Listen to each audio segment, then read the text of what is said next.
Doug would do 3 different variations of possession games, but I just want to focus on 2-team possession. Right, you split the team up into 2, and the 2 teams are just trying to keep the ball away from each other and connect maybe between 4 and 5 passes in a row to score a point. I think you could say the first team to 5 points wins, something like that. And I think one thing that not a lot of people talk about is just the timeliness. Right, you have only a limited amount of time in practice, and so you have some natural lines on the field. Let's say you have access to half of a full field. You got this halfway line, you got the sideline, and you got the 18-yard box. So if you have let's say you have a moderate-sized team. Let's say you have 15 players or 16, 15 to 18 players. Just by putting a cone line here and maybe a cone line here, you're using the natural sidelines, the sideline and the halfway line, to make your grid.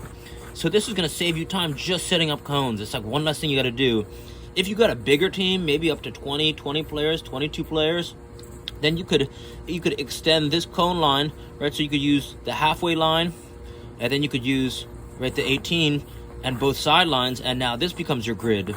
So I think a good rule of thumb is if your players can't connect 2 to 3 passes in a row, maybe your area is too small, right? You don't want them to be like sardine cans, but you want the area to be small enough, right? You kind of want it a little tight, so it forces them to make quick decisions.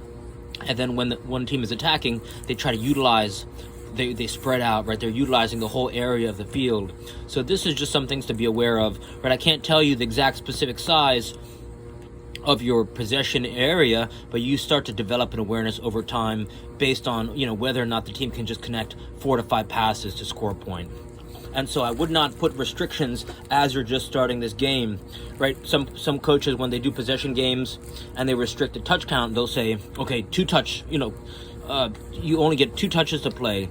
But I think in the beginning, let's say you have your 2 teams playing possession, you say unlimited touch. And as teams begin to connect passes, you could tell the whole team, you say, okay, now it's 2 touch with 1 on the takeover. 1 on the takeover means when one team wins it from the other team, they have they get a +1, right? So they have 3 touches all day once they regain possession from another team. And so as you get up more advanced, teams that get more and more advanced, maybe at the academy level or whatever they're calling it these days, you could start to say, okay, it's 1 touch with 1 on the takeover. So you're really encouraging fast play. So, this might not be relevant, but it's just to keep in mind, unrestricted touch count. And then maybe if you start to get really, you see